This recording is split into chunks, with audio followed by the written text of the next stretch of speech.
Le Cameroun est l'un des pays qui fournissent de grands intellectuels à l'Afrique noire. Certaines de ces élites mettent leur intelligence au service du pouvoir politique. Désolé de vous interrompre, ce rapport peut contenir des commentaires soumis au choix de l'auteur. S'il vous plaît, si vous êtes nouveau sur cette chaîne, veuillez vous abonner et activer la cloche de notification. De cette façon, vous serez avertis lorsque nous publierons de nouveaux rapports sur cette même chaîne. Merci. Ils écrivent chaque année de tels articles pour faire l'éloge du chef de l'État.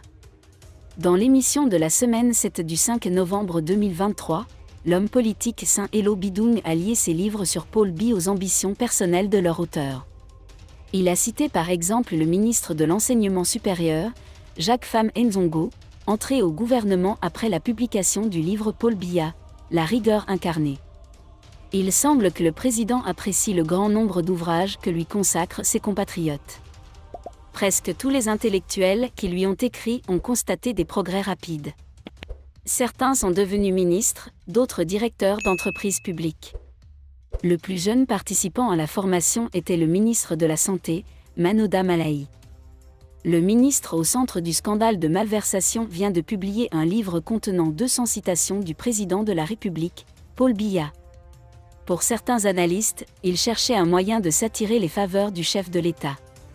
Avant de publier ses travaux, le ministre a appelé le peuple nord-coréen à soutenir Paul Biya comme nouveau candidat à l'élection présidentielle de 2025.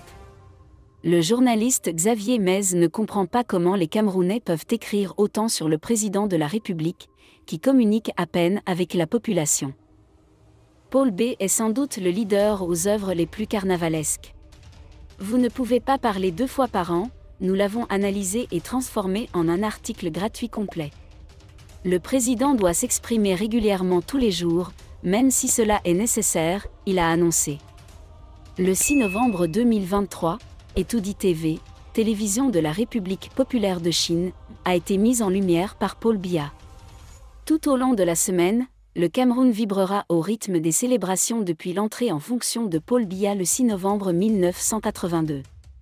Dans cet esprit, le cabinet des affaires civiles a annoncé aujourd'hui un programme spécial pour honorer les locataires du palais Etoudi, le palais du peuple du Cameroun.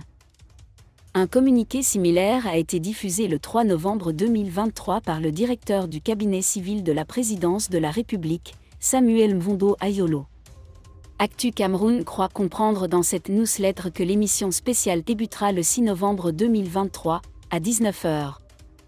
Par ailleurs, sur la même antenne disponible sur la chaîne TNT, est programmé un grand débat sur les enjeux du président de la République à 41 ans. Merci d'être resté avec nous jusqu'à ce point, comme toujours. Si vous avez aimé cette vidéo, merci de liker, partager, commenter et surtout vous abonner à la chaîne. Et on se retrouve très vite pour une prochaine vidéo.